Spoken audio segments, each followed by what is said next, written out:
Welcome back to the show. Before the break, as I told you, we're going to have Alex Martin, the CEO of Quantum Funding, on the show. Now, the whole idea of quantum funding is this. These days, when you're running litigation, it becomes very, very expensive. Alex's company is there to fund your disbursements so that you get a fair crack at winning your case, because you start talking about engineers and court fees and medical reports, etc., etc. Alex, just on that note, your organisation, how long has it been around? We've been around since 2006, Tony, funding people's disbursements across Australia. And how do you work? Basically, you need to go and see your lawyer about it. You approach your lawyer to get advice about your case. The lawyer says, yes, you've got a great case, your disbursements are going to be this much, and then your lawyer will approach us, and then we'll provide funding for those disbursements. And Nunzio, why is it important that a firm like Alex's provides disbursements to people like yourself and myself so that we can pursue these claims? Well, look, you just said it there, Tony. It enables law firms to pursue claims for plaintiffs because, look, it's an expensive process, and, you know, injured people deserve sort of access to justice, and it's hard to, you know, if you're funding thousands of claims to get a law firm who can fund that. So it gives the ability to prosecute these claims and give yourself the best possible chance of compensation. But just to clear up for the viewers, Tony, what is disbursements? Because, you know, some people don't know what disbursements are. Viewers, what happens is this. More often than not, when you come to a plaintiff law firm that does personal injuries, you've got to spend a lot of money to get your action into a courtroom. And the disbursements that are common are medical reports, and they're very expensive these days. There's experts in the terms of orthopaedic surgeons, neurosurgeons, psychiatrists. There's court fees that are very, very exorbitant these days. You might need an engineer or two, and they're very expensive. You might need an occupational rehabilitation officer, like you did that really big cerebral palsy case. What was the disbursements in that case? They totaled up to sort of 30,000, 40,000. That's taking outside counsel's fees, or barristers' fees. And, you know, it's basically everything outside the work that the law firm does. There's things that they just pay out. There's the invoice, we pay it out. So it's really important to have, you know, a funder to help out with that. And Alex, unlike conventional banking, the beauty of your organisation is you don't expect interest to be paid monthly. Can you explain that for us? That's right, yeah. So it's different to a bank loan. It is a loan to cover your disbursements, specifically for your legal costs, but it's different to a regular loan in the sense that you don't need to pay any costs at all, don't need to pay any interest, any charges until the matter's resolved. So if your matter doesn't resolve successfully, then you don't need to pay anything. And if it does resolve successfully, then that's when you make the payment. So the payment comes out of your settlement proceeds. Different to a bank loan, you're not paying it as you go. Alex, do you have to measure the merit of the claim, or is it simply just you base it on the law firm's advice? How do you work in that regard? Generally speaking, we have a relationship with the law firm, and we understand how the law firm assess the cases, and so we look at the law firm's assessment and we say, okay, yes, we're happy with this case, we think it's going to be successful, and therefore we'll fund it. So it's about the law firm. Quantum Funding also does family law funding. That's right. And how does that differ? Because I said you actually also fund the litigation as opposed to just the disbursement, is that right? Yes, that's right. So in the case of personal injury cases, normally law firms do it on a no-win, no-fee or a deferred fee basis, so you don't pay till the end. Whereas in family law, often you pay as you go. And so we offer a loan which allows you to pay the entire legal bill as you go, and then you pay at the end. So it's a similar Alex, type arrangement. Can I say this? I've had to engage lawyers to do things for me personally, and I can't believe how expensive it is.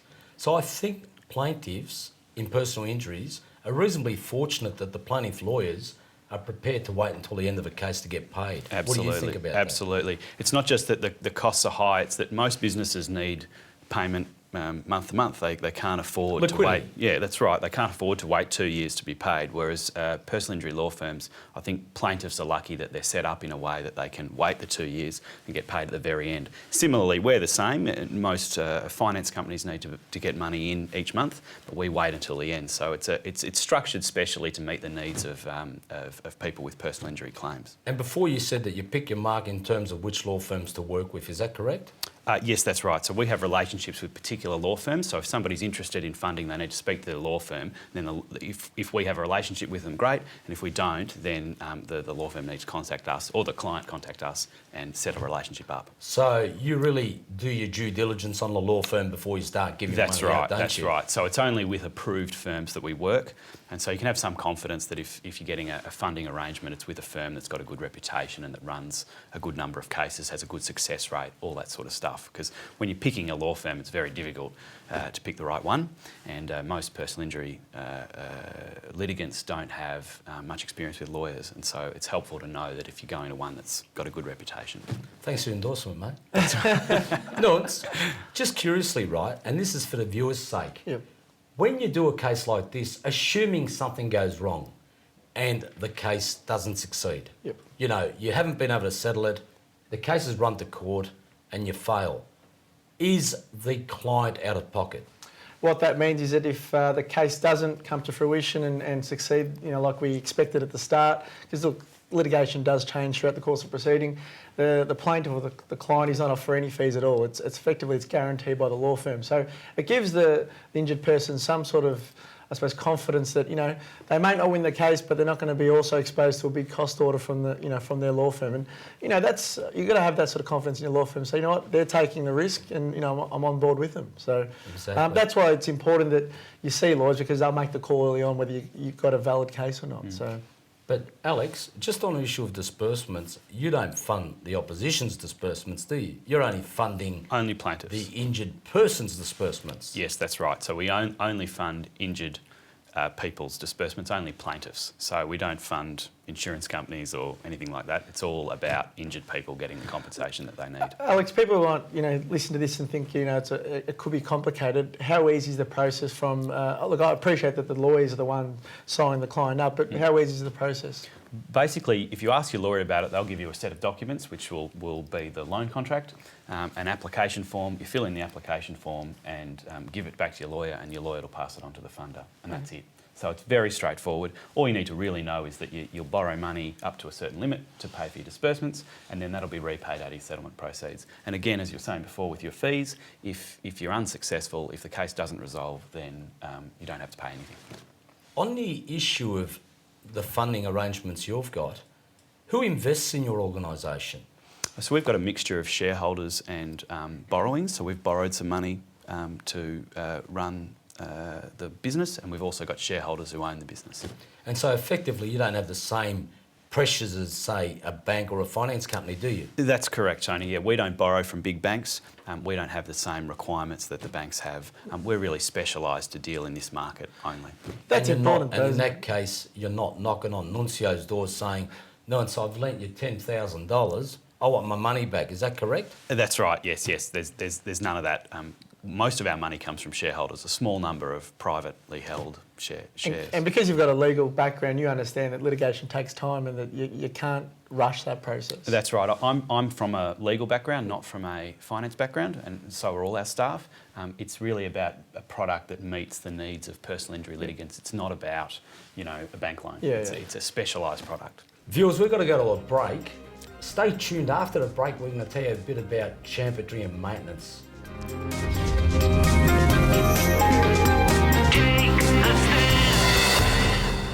Viewers, welcome back to the show. Before the break, we're talking about litigation funding, but I also threw up this thing about champerty and maintenance.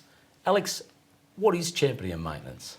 Champerty and maintenance are very old legal concepts, hundreds of years old, to do with the improper support of litigation. So it was an old idea that supporting litigation by financing litigation is an improper thing to do and somehow leads to bad outcomes in the justice system. So what you're saying is that the law didn't encourage litigation funding because they thought that it was encouraging vexatious litigation That's exactly right, or Tony. spurious That's litigation. exactly right. The idea was that if two parties are on an even keel and one party's got all this finance, then that's unfair and it'll lead to bad outcomes. But the reality is quite the opposite. Often parties aren't on an even footing, and so by supporting one party, you put them on an even footing. And the High Court's recognised that. In 2006, there was a case of the Fostiff case, which recognised Campbell's that. Cash and Carry, That's right. 2006. Yes. That abolished the old principles of champerty and maintenance in the civil area, correct? Yes, that's right. So it was already criminal code had abolished amended. those things. That's right. Okay.